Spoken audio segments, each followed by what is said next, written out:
Bienvenidos a todos a mi canal, soy David Scores y bienvenidos al nuevo curso que estoy subiendo sobre física postnewtoniana. Si queréis seguir este curso o los cursos que tengo disponibles en mi canal sobre física moderna, os invito a suscribiros a mi canal pinchando en el ratoncito que veréis aparecer aquí a la derecha durante las presentaciones y así recibiréis notificaciones cada vez que suba una lección diferente. Pues, ¿cuáles son los objetivos y las características de este curso? En primer lugar, se trata de un curso de física avanzada. Si bien no es un curso de física relativista o de física cuántica que podéis encontrar disponibles en mi canal como cursos específicos, sí que es un curso fundamental para poder entender la física moderna. Podríamos considerarlo un curso de física, entre comillas, clásica, pero mucho más avanzada, donde vamos a desarrollar las herramientas y las técnicas que son necesarias para la descripción de la física cuántica y de la física relativista hoy en día. Este curso está pensado para aquellos de vosotros que ya tenéis una formación en física clásica. La física que podéis adquirir, por ejemplo, en la escuela secundaria. Y voy a intentar que las lecciones duren aproximadamente unos 20 minutos para que no se hagan excesivamente pesadas. Pues vamos a una pregunta. Aquí tenemos a Newton, que parece que esté vivo. Y la pregunta que os planteo es la siguiente. ¿Cómo llegamos desde esta ecuación, súper sencilla, fuerza es igual a masa por aceleración, una ecuación que seguramente habréis aplicado miles de veces, ¿cómo llegamos de esta ecuación a esta otra ecuación? ¿De acuerdo? Quizás para la mayoría de vosotros esto parezca un auténtico galimatías, ¿no? Es lo que se considera la ecuación que lo explica todo. Aquí tenemos parte de la relatividad especial, electromagnetismo, en fin, un montón de cosas, física cuántica, el campo de Higgs. Bueno, ¿qué es todo esto? ¿Cómo podemos llegar desde la física de Newton, esa ecuación F es igual a m por a una ecuación de este estilo? ¿Llegamos desde la física cuántica o desde la relatividad? Pues no, como habréis adivinado, llegamos desde la física post-newtoniana. Y en esta primera clase vamos a describir un poco en qué consiste y también vamos a tratar los fundamentos que estableció Newton, ya que Newton lo cambió todo, revolucionó lo que es la física actual y creo que merece la pena hacer un repaso de las leyes que lo cambiaron todo y eso lo vamos a hacer en esta lección introductoria. ¿Qué es la física postnewtoniana? Bueno, pues la física postnewtoniana, aunque en muchas carreras de física en la universidad no vais a encontrar una asignatura que se llame así, física postnewtoniana, he preferido hacerlo de esta manera, con un curso específico, aunando ciertos procedimientos y ciertas aproximaciones de físicos un poquito anteriores y contemporáneos a Einstein, donde estos intentaron generalizar la mecánica de Newton. Newton estableció unas leyes y unos principios, pero para muchos físicos y muchos matemáticos carecía de unos fundamentos más generales. Y lo que hicieron, como vamos a ir describiendo y vamos a ir enseñando en este curso, lo que hicieron fue intentar generalizar aún más las ecuaciones que dominan la mecánica newtoniana. Y para ello desarrollaron nuevos conceptos incluso matemáticos, y nuevas herramientas. Y estos conceptos y estas herramientas matemáticas se han mantenido prácticamente sin modificación hasta nuestros días, pero se aplican ya en otras disciplinas de física moderna. Lo primero que vamos a hacer dentro de este curso, pues vamos a tratar ciertos temas que son muy importantes en física postnewtoniana. Y uno de los temas más importantes lo desarrolló Emmy Noether,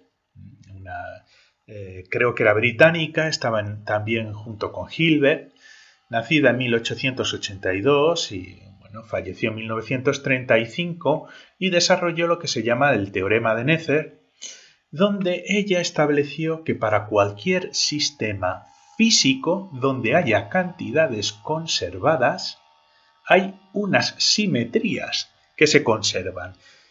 Eso ya lo iremos viendo un poquito más despacito. Es decir, si tenemos unas ecuaciones que nos describen un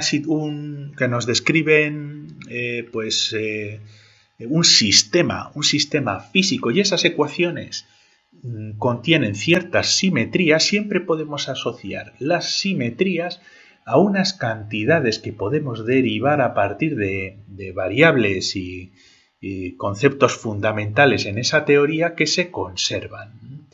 Y esto pues fue un cambio de mentalidad bastante importante, porque ya no solo estamos hablando de la conservación de la energía, sino también de otras cualidades físicas que tienen tanta importancia o más y que se han ido desarrollando también en física cuántica, ¿no? Como las simetrías Gauge, por ejemplo.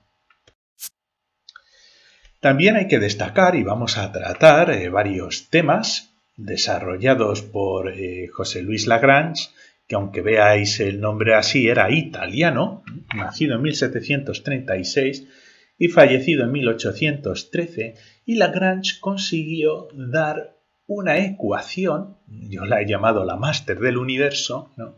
Una ecuación con la cual era capaz de codificar todas las características de un sistema físico y derivar las ecuaciones de la cinemática y de la dinámica a partir de una ecuación máster, una ecuación que se llama ecuación generadora, junto con Euler. Lo que pasa es que aquí hablo de Lagrange porque se le conoce como mecánica lagrangiana, ¿de acuerdo? Y es uno de los conceptos más fundamentales hoy en día en física moderna. De hecho, la fórmula que os he enseñado al inicio de esta clase, esa que era tan complicada, era precisamente una lagrangiana y codifica toda la información necesaria de un sistema físico, necesaria para generar las ecuaciones que gobiernan ese sistema físico. José Luis Lagrange.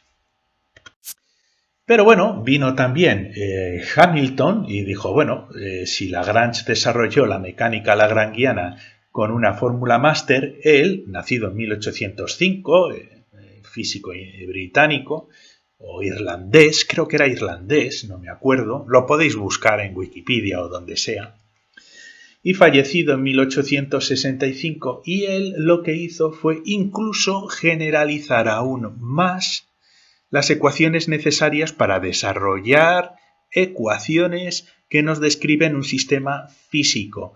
Y ese contexto de ecuaciones, en contraste con la mecánica lagrangiana, se le llamó mecánica hamiltoniana. Y es muy importante la mecánica hamiltoniana porque es la base de, por ejemplo, la relatividad general cuantitativa, donde podemos simplificar las ecuaciones de campo de la relatividad de Einstein y darlas de una manera un poquito más sencilla y más fácil de trabajar.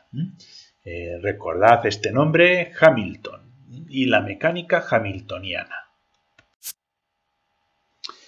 Y a nadie le gana Poisson a la hora de resumir las ecuaciones necesarias para describir un sistema físico. Este ya, era un matemático absolutamente excelente. Tenemos varias lecciones dedicadas a la ecuación de Poisson, por ejemplo.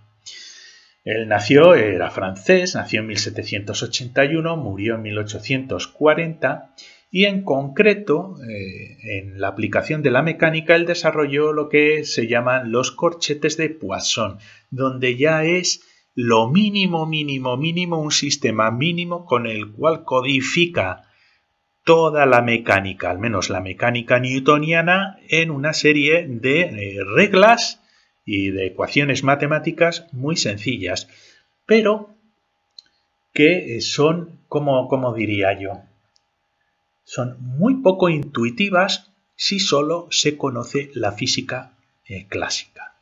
¿Por qué? Porque después vino la física cuántica y estos corchetes de Poisson se convirtieron en los famosos conmutadores de la física cuántica. Y a través de los corchetes de Poisson podemos transformar las ecuaciones de la mecánica clásica en las ecuaciones de la física cuántica. Así que ya veis la importancia que tiene para nosotros Poisson. Con todo esto, con todos estos temas, vamos a construir nuestro nuevo curso, ¿no? Y desarrollaron la mecánica utilizando unas ecuaciones y unas aproximaciones muy novedosas para la época. Se desarrolló la física cuántica utilizando el formulismo matemático de las ecuaciones desarrolladas por los científicos que os he mostrado anteriormente, y también fueron fundamentales sobre todo la física hamiltoniana, la física lagrangiana, también los corchetes de Poisson como conmutadores para desarrollar la física de campos y la física de campos cuánticos. Y especialmente también la gravitación cuántica hecha mucha mano de las técnicas matemáticas de la física post-newtoniana. Y antes de finalizar la sección, me gustaría dedicar esta primera introducción a Newton. Ahí vamos a tratar sobre las famosas leyes de Newton, pero tal y como él las derivó por primera vez, porque yo creo que es un buen ejercicio para que veáis ese cambio de mentalidad y ese procedimiento y ese razonamiento que introdujo Newton en la física. Y para ello comenzaremos con el Principia, ¿no? con esa obra maestra que publicó Newton en latín y que yo, pues la tengo en inglés, si queréis os la puedo proporcionar. Y vamos a comenzar con el primer capítulo del Principia, donde establece los principios fundamentales frente a los cuales Newton derivó toda la física, todo lo que conocemos como física clásica y que habéis aprendido en la escuela secundaria.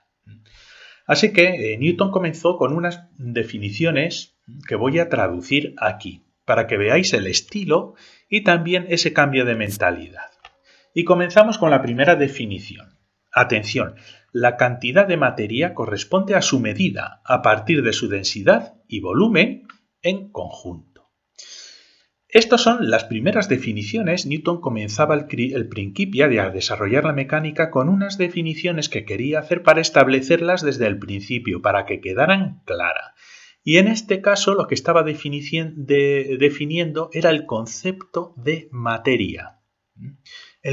Tenía que describir el concepto de materia. Tenéis que tener en cuenta que todos estos conceptos ya se sabían desde muy antiguo. Estoy hablando desde incluso miles de años antes de Cristo, antes de nuestra era. Pero nadie había definido estos conceptos de una manera precisa y que se pudieran manejar de forma matemática. Y fijaos, él comienza con una definición y después da un ejemplo sencillo para que la gente que esté leyendo el Principia se entere bien de en qué consiste su definición. Así que vamos a ver, así, el aire de doble densidad en el doble de espacio es cuádruple en cantidad. Fijaos cómo está definiendo esta cantidad como la masa. En el triple de espacio, sextuple en cantidad. Lo mismo se entiende de la nieve, del fino polvo o polvos que se condensan por compresión o licuación, y de todos los cuerpos condensados por cualquier causa. Fijaos que está aquí definiendo lo que es la masa, con ejemplos muy claros y muy cercanos.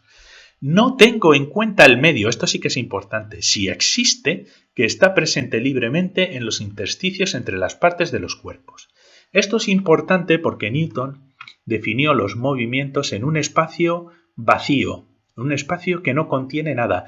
Entonces él, por simplificar, decía que entre los constituyentes que formaban la masa, la materia, no había nada, pero si había algo que no lo iba a considerar, no lo tendría en cuenta. Esta es la cantidad a la que me refiero a partir de ahora bajo el nombre de cuerpo o masa. Esto es lo que él define como masa.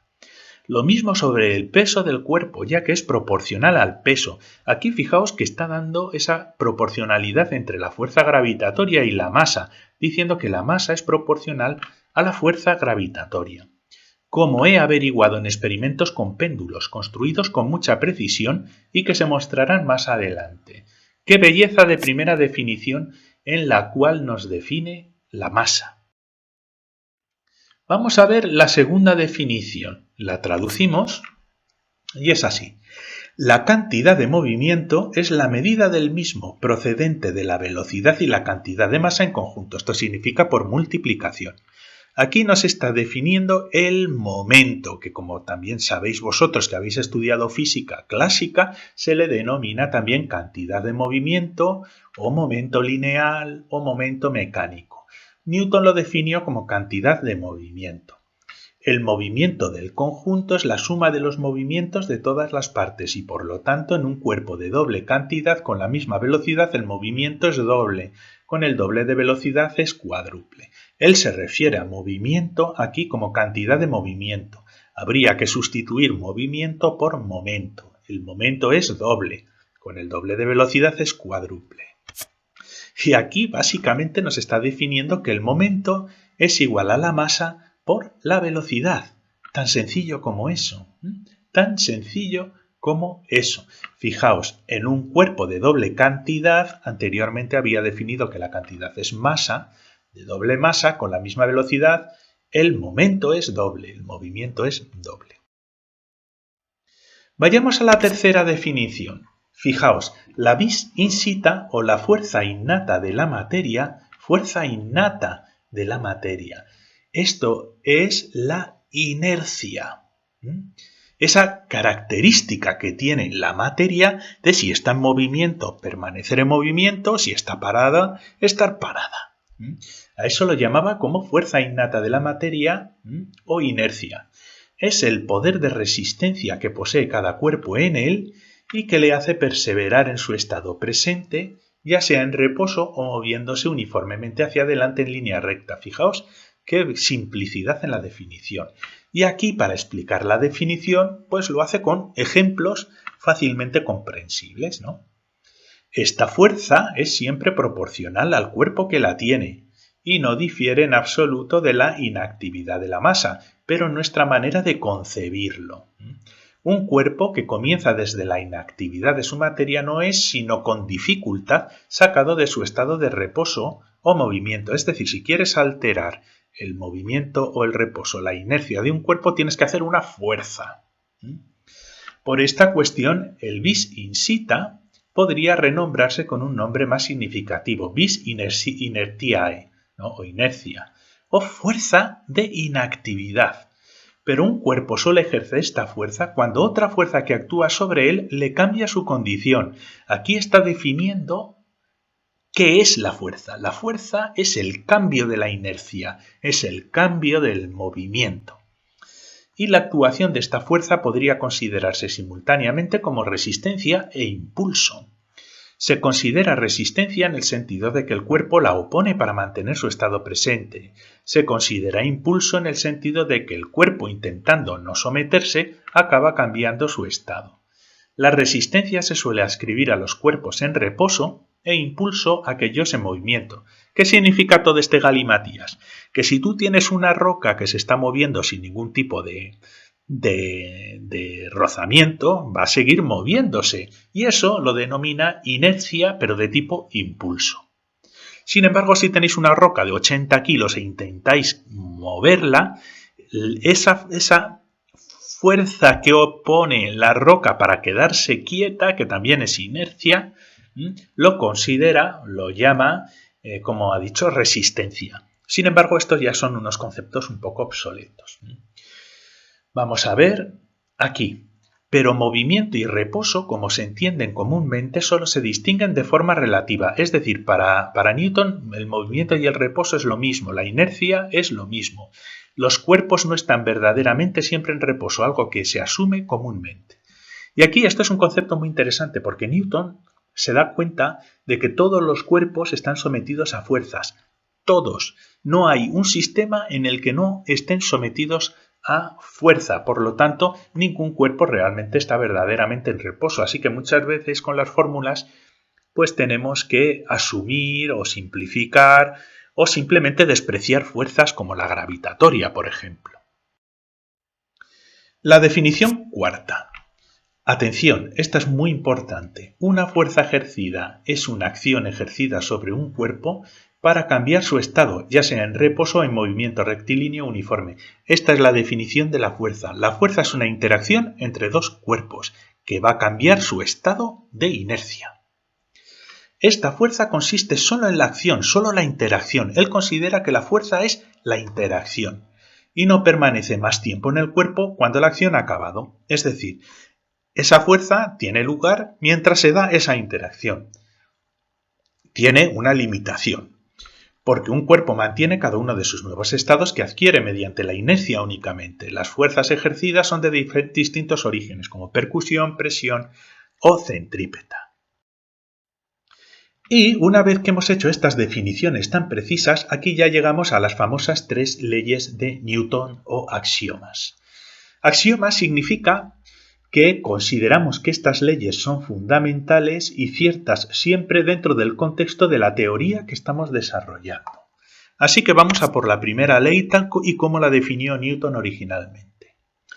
Allá va, la primera ley. Cada cuerpo persevera en su estado de reposo o en su movimiento uniforme en una línea recta a menos que se le induzca el cambio de estado por fuerzas aplicadas sobre el mismo. Fijaos, la primera ley de Newton. Y aquí nos pone el ejemplo para que nosotros la entendamos bien. Los proyectiles perseveran en sus movimientos hasta que no se retardan por la resistencia del aire o impulsados hacia abajo por la fuerza gravitatoria. Para los cuerpos cuyas partes están perpetuamente desviadas del movimiento rectilíneo por cohesión, es decir, pues por ejemplo la Luna alrededor de la Tierra, que no va en línea recta, no cesan en su rotación a menos que se retarden por el aire, es decir, siempre seguirían así.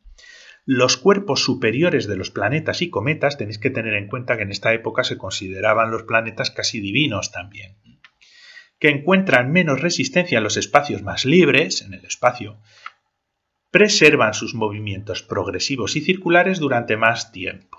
¿De acuerdo? Nos explica lo que es su primera ley. Segunda ley. La alteración del movimiento es siempre proporcional a la fuerza motriz que se aplica y se realiza en la dirección de la línea recta en la que la fuerza se aplica. Esta es la definición de la aplicación de una fuerza y del cambio en la velocidad y su sentido. Si una fuerza genera movimiento, una fuerza doble generará el doble de movimiento, es decir, de momento.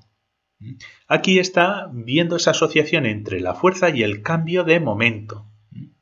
Una fuerza triple, el triple de movimiento, tanto si la fuerza se aplica completa y rápida o gradualmente y poco a poco. Y este movimiento, este momento, siempre dirigido en la misma dirección que la fuerza generadora, por lo tanto la fuerza y el momento, ese cambio de momento van siempre en la misma dirección y sentido. Si el cuerpo se había movido antes, es decir, si tenía antes otro momento, se añade o se resta del movimiento previo de acuerdo con si conspiran, es decir, si van en la misma dirección, ¿vale? O son directamente contrarios el uno al otro, o añadidos oblicuamente cuando son oblicuos para producir un nuevo movimiento compuesto por la determinación de ambos. Aquí básicamente nos está definiendo las matemáticas de vectores y la relación entre la fuerza y el cambio de momento, pero como vectores. Newton es muy geométrico, Principia es totalmente geométrico el libro. Es difícil de entender y yo quiero que veáis cómo Newton estaba explicando cada una de las leyes, que muchas veces pues hay que leerlas una o dos o tres veces para intentar entender qué quiere decir con nuestra mentalidad actual. La tercera ley, allá va. Para cada acción hay siempre una reacción igual y opuesta, o las acciones mutuas entre dos cuerpos son siempre iguales y dirigidas en direcciones contrarias. Si la ley de acción y reacción, pero tal y como la formuló Newton originalmente. Cualquier cosa que tira o presiona a otra también está tirada y presionada por la primera, tanto como sobre la primera.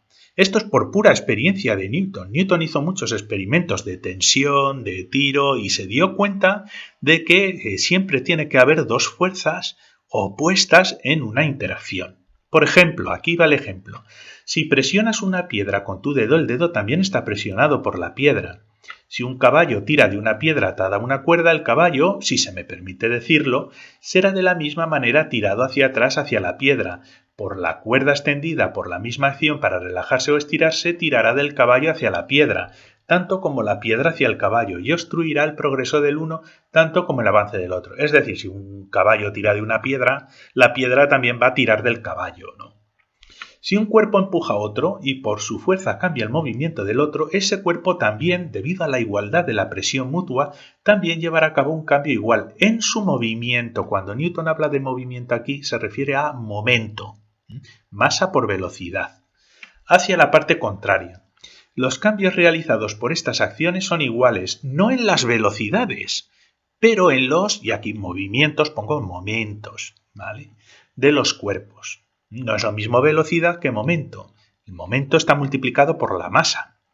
Eso sí, si los cuerpos no están impedidos por otras cosas, porque como los momentos, aquí ponía movimientos, momentos se cambian igualmente, los cambios en las velocidades hacia las partes contrarias son recíprocamente proporcionales a los cuerpos, masas. Esta ley también sucede en las atracciones, tal y como se probará en la siguiente sección. Y ya básicamente su libro es una demostración y aplicación de los casos para sus leyes y cómo describen los movimientos y las rotaciones de los planetas.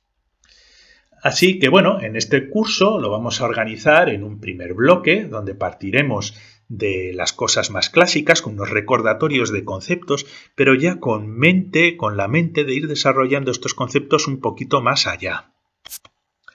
Reflexionaremos también sobre los conceptos antiguos, sobre todo de conservación, ¿no? De conservación, ¿qué es la energía? La conservación de la energía y el momento.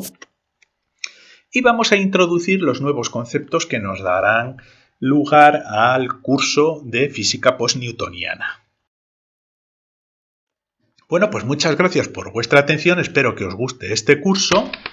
Si os ha gustado esta lección, os invito a suscribiros a mi canal pinchando en el ratoncito que veréis aquí. Y os dejo aquí un enlace al curso de relatividad especial de Einstein, que también requiere conocimientos de escuela secundaria, y alguna lección, sobre todo a las que pues describimos sobre la gravitación de Newton, o alguna otra lección donde hemos hablado de Newton, de derivadas o de alguna cosa. Ya lo pensaré. Muchas gracias por vuestra atención y hasta la siguiente lección.